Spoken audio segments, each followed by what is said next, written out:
Notícia importante para o torcedor vascaíno relacionada à SAF.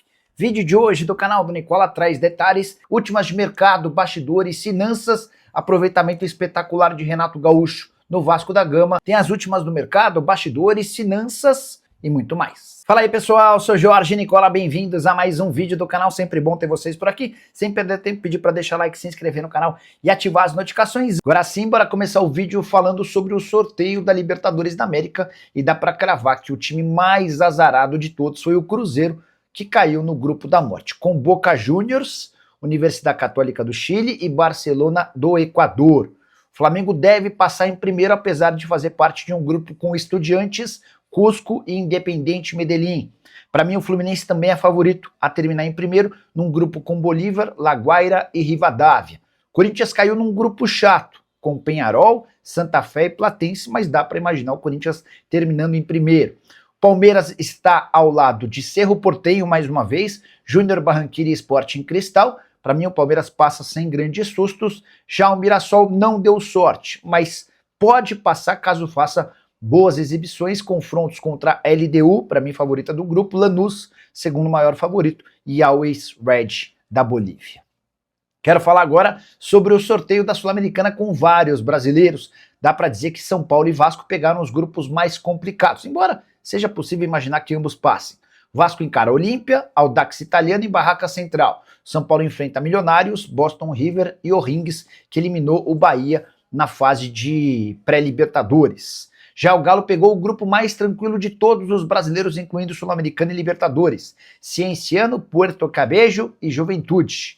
Não é o Juventude brasileiro, é bom que se diga, tá? O Grêmio é favorito, mas não pode bobear num grupo com Palestino, Montevideo City Torque e Deportivo Riestra. O Santos tem São Lourenço, Deportivo Cuenca e Recoleta. O Botafogo encara Racing, Caracas e Independiente, enquanto o Bragantino pega o River Plate, o Blooming e o Carabobo.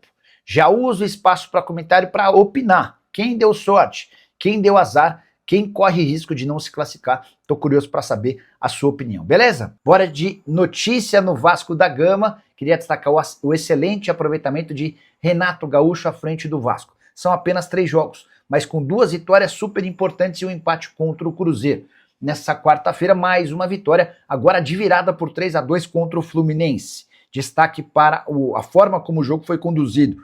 O Flu chega a abrir 2-0, o Vasco não desiste do jogo, diminui com o Nuno Moreira, empata com o Spinelli e chega ao gol da vitória com o Thiago Mendes, que foi eleito o melhor da partida. Vasco que já havia vencido na estreia de Renato Gaúcho o Palmeiras, ou seja, nos 3 confrontos que fez desde que chegou, o Renato só pegou bucha. Estreia contra o Palmeiras, vitória de virada, empate em 3-3 contra o Cruzeiro em Minas Gerais, e a vitória só não veio por conta da expulsão do Cauã Barros, e agora a vitória contra o Fluminense por 3-2. 78% de aproveitamento dos pontos, o Vasco que com o Renato Gaúcho mostra estar preparado para voos bem mais altos do que brigar na parte de baixo da tabela.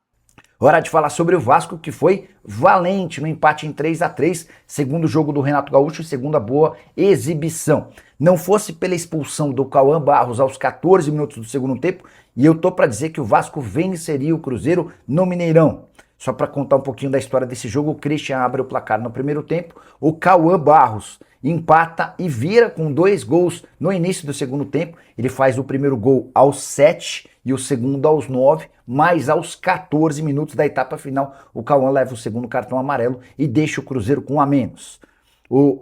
Deixa o Vasco com 1 a menos. O Cruzeiro parte para o ataque, consegue o gol do empate, do 2-2, e a impressão que se tinha ali é de que o Cruzeiro com 1 a mais venceria a partida. Até que o Brenner faz 3-2, contando com desvio numa finalização dele da entrada da área, e aos 94 ou aos 49 do segundo tempo, o Japa aparece para marcar de cabeça o gol do 3-3. Queria registrar a revolta do presidente Pedrinho do Vasco da Gama. Depois da partida ele foi até o vestiário e começou a xingar a arbitragem. A polícia precisou interceder, agarrando o Pedrinho e atirando gás de pimenta. Confusão absolutamente desnecessária para um presidente que faz ótimo trabalho, mas que acabou confundindo as bolas. Quero falar agora sobre o Vasco da Gama, que conseguiu vitória importante na justiça para a venda da sua SAF.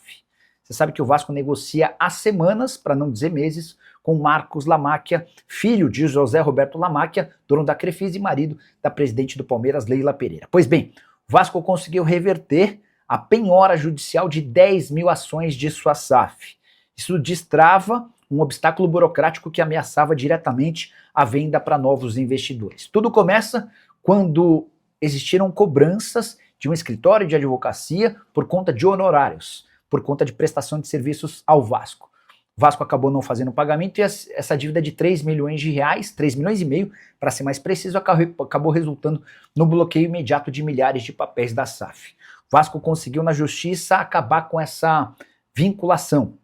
O processo continua, o Vasco ainda tem essa pendência, mas agora sem relação com suas ações, o que permite que o clube avance nas tratativas com Marcos Lamáquia. Há enorme otimismo em São Januário para um acordo da venda da SAF do clube com investimento ou a promessa de um investimento de 2 bilhões de reais nos próximos 5 anos, 1 bilhão para pagamento de dívidas, outro bilhão para investimento no departamento de futebol. Você, torcedor vascaíno, gosta da ideia? O que você pensa sobre Marcos Lamáquia assumindo a SAF vascaína? Use o espaço para comentário. Já são 6 os treinadores demitidos entre times da Série A do Brasileiro na temporada de 2026. E há mais 4 correndo enorme risco. Sim, a gente pode ter nos próximos dias metade das equipes da primeira divisão com trocas de treinador. É que Corinthians, Santos, Botafogo e Inter não descartam dispensar seus técnicos muito em breve. Dorival Júnior balança pela falta de resultados e por algumas declarações polêmicas. Juan Pablo Vojvoda no Santos corre risco de cair há bastante tempo pela falta de resultados. Martim Anselmi só não caiu ainda graças à multa rescisória que lhe garante o pagamento dos salários até dezembro de 27 no Botafogo, enquanto Paulo Pesolano no Internacional coleciona uma série de resultados ruins. São 3 derrotas seguidas como mandante no Campeonato Brasileiro, algo que nunca havia acontecido depois dos 3 primeiros jogos dentro de casa. Falei de 10 times, de 6 times que já trocaram e de outros 4 que cogitam trocar, certo? Pois saibam que o Rogério Ceni no Bahia já correu enorme risco, especialmente depois da eliminação na pré-Libertadores. Essa possibilidade passou depois do título do Campeonato Baiano e de um bom arranque no Brasileirão. O Grêmio do Luiz Castro também em algum momento cogitou dispensar o treinador português, problema já solucionado depois do Campeonato Estadual. Quero falar agora sobre o Vasco da Gama. O Cruz Maltino pensa em multar Cauã Barros depois da expulsão no empate em 3-3 contra o Cruzeiro no último fim de semana. Essa especulação surgiu por setoristas que cobrem o Vasco. A informação que eu tenho é de que não vai haver qualquer multa. Nem Renato Gaúcho, muito menos Admar Lopes, o técnico e executivo do Vasco, cogitaram essa aplicação da multa. O que houve foi uma conversa imadura no volante, que, por conta dessa expulsão no segundo tempo, impediu que o Vasco saísse com 3 pontos, mais ou menos garantidos dentro do Mineirão. Vale a lembrança de que o Cruzeiro fez 1-0, o próprio Cauã Barros marcou o gol do empate e o gol da virada, logo depois ele acabou sendo expulso. Até seria meio esquisito se num jogo em que ele marca 2 gols o cara tivesse uma punição financeira por conta dessa expulsão. De qualquer forma, ele foi cobrado, recebeu uma bronca e houve também uma conversa do executivo de futebol e do técnico com o restante do elenco, para evitar expulsões bestas, até para que o Vasco deixe de perder pontos ao longo da temporada.